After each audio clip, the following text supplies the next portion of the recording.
Hello and welcome to this presentation on gender equality and how we work to promote gender equality in LO Norway. My name is Sинnjeve Konglevolл and I work as a special advisor on gender equality politics. And I will start my presentation here. This poster is from the Labour Party and the election campaign in 1933. This was a time of economic crisis, with very high levels of unemployment. The trade unions mobilized workers to vote to the Labour Party in the national election. And in this election, the Labour Party had a major breakthrough. This poster is kind of an iconic poster in Norwegian political history. And you see here the slogan that made this breakthrough possible. It was the whole people working. And in the corner there, you might see some of the similarity with English. It says city and land, hand in hand. So this is a very nice poster. But from a gender perspective, there is something about it that is lacking. I guess you can see it. There are no women in this picture. And the reason that I start here is because as part of my job, I often hold presentations for different international delegations who come to Norway and want to learn why we are so gender equal in Norway. And therefore, I often start with this one because it is a reminder that also here we have a history where women's work was valued less, where women's work were seen as less important than men's work. And this is, both in Norway and globally, an underlying explanation why we still have to fight for gender equality. Yet, Norway is one of the most gender equal societies in the world, here illustrated by the ranking of the Gender Gap Report from World Economic Forum. You see here that Norway is number 3, followed just beaten by Iceland and Finland. So this is also another important point, that in all these different kinds of ranking, and the details may vary, the Nordic countries are always in the top. Why is this the case? Well, I will point at 3 reasons. And if you have listened to introduction and presentation on the Nordic model, you will recognize them. The 3 reasons is, first, that we are countries with high employment rates. This is pushed forward by the macroeconomic politics and government politics. Secondly, we have a strong welfare state, or strong welfare states. That is also very important to gender equality. And finally, we have regulated labor markets, which also are essential to gender equality. And I will go a little bit into the details. First, the high employment rate. Because high employment rate also means high employment for women. And employment means that women can have their own independent income. It means that women are able to support themselves. And that is fundamental to gender equality. Next, secondly, we have a strong welfare state. And this has a dual effect and has had so in the development of through history in Norway in the modern years. Because on the one hand, when we have expanded public services, when we have built a strong welfare state, this has provided jobs for many women, that they could kind of turn what they had done as the unpaid care work into paid care work in the public sector. But secondly, it also, for all women, is important to enable women to both work and take care of their family, to combine paid work with care responsibility. So a strong welfare state, that is one really important reason why the Nordic countries have achieved so much when it comes to gender equality. The third one, and not the least, a regulated labor market. That is, of course, fundamental to gender equality.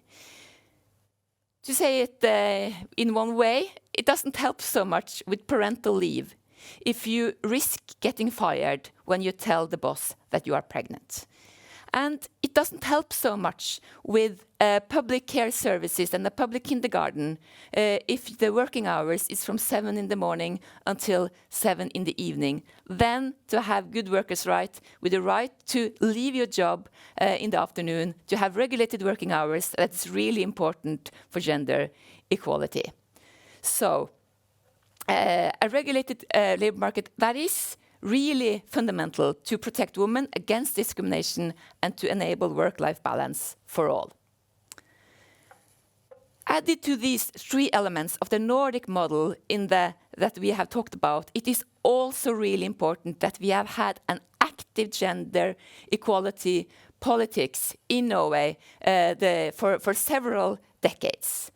Here is another very nice picture. This is from 1986, and it shows the Brundtland government after it had been appointed and standing in front of the castle in Norway. Gro Harlem Brundtland in the white jacket, she was the prime minister, and she pushed all her female ministers to the front. These ministers, they were more than poster girls. And the prime minister herself, she started her public life as a young medical doctor, arguing for the right of women to self-decision in the matter of abortions. And together, these women, they fought for real changes in women's rights and gender equality in Norway.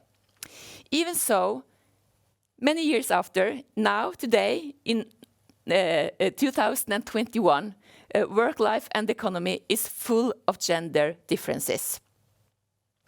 Women has a lower employment rate than men, also here in Norway, and in average, we have a gender pay gap where women in average earn 87.5% of what men in average earn, and then we have calculated into full-time jobs for all, because 1/3 of all women, they work part-time.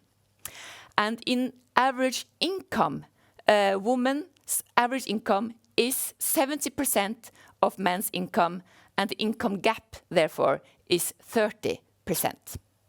So we have many, many gender differences. These are just a few. So, how do we work then in LO Norway to promote gender equality? In this presentation, I have divided between two main strategies. That's the offense strategy and the defense strategy. And I will start with the last one, the defense strategy. Well, really important then is to keep and develop the basics of the Nordic model, the one which I have talked about today. The strong welfare state, the full employment, the politics for full employment, to promote full employment, and the regulated labor market. Secondly, it's also really important that we mobilize when we see that fundamental rights of women are challenged. This is a third, I would say, very nice picture that I have brought to you today. It is from the main square in Oslo where demonstrations take place, just next to where LO Norway is located. This is from 8th of March, and women marching to protest against the previous government's several attacks on the free choice to abortion of women. They did this in different ways, not as severe as we can see in many other European countries, but still we did not accept any limitations to the right to safe and self-decided abortions. On the offense side, I will focus on two examples. First one is to promote full-time work as the rule for all workers, also for women. The second one is addressing sexual harassment in the world of work, but also within our own organizations. This figure is showing something really essential when it comes to part-time work.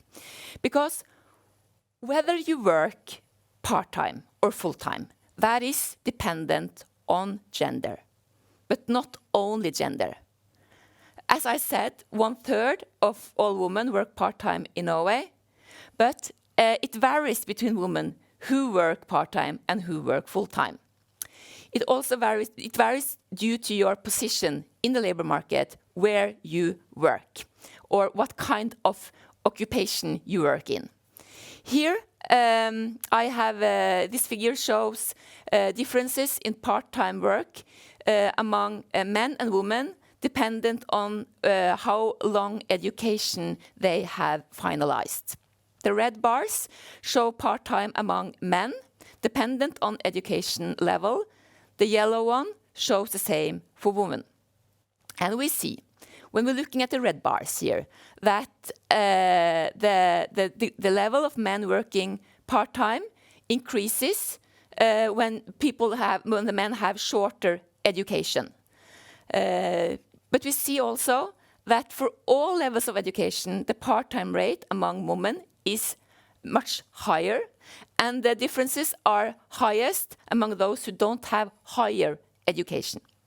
So if you have a job that doesn't demand higher education and you are a woman, the risk that you work part-time is really much higher. And among those in the labor market who have primary school as the highest level of education, almost 60% of the women work part-time. And they often do so in jobs who have low payment. So part-time is not an issue that can be reduced to women wanting to work part-time to take care of their children. Part-time is dependent on gender, but also on social class.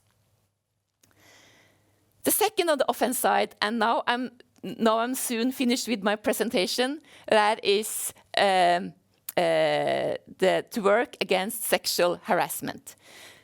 The Me Too movement in 2017 and 2018 was a real wake-up call also here in Norway. This is again a picture from March 8. We were walking and standing up for women's right to not be sexually harassed. And this is a nice picture. You see here there are two women carrying the sticks from this banner. The first one you see here on the left, that is Hadia Tajik, which is currently the Minister of Labor in Norway. The other woman there with the scarf and the black pillow, that is actually me. Well, to sum it up, gender equality is about fairness. It is that work for all, when we talk about work for all, that must imply work for all, also for women.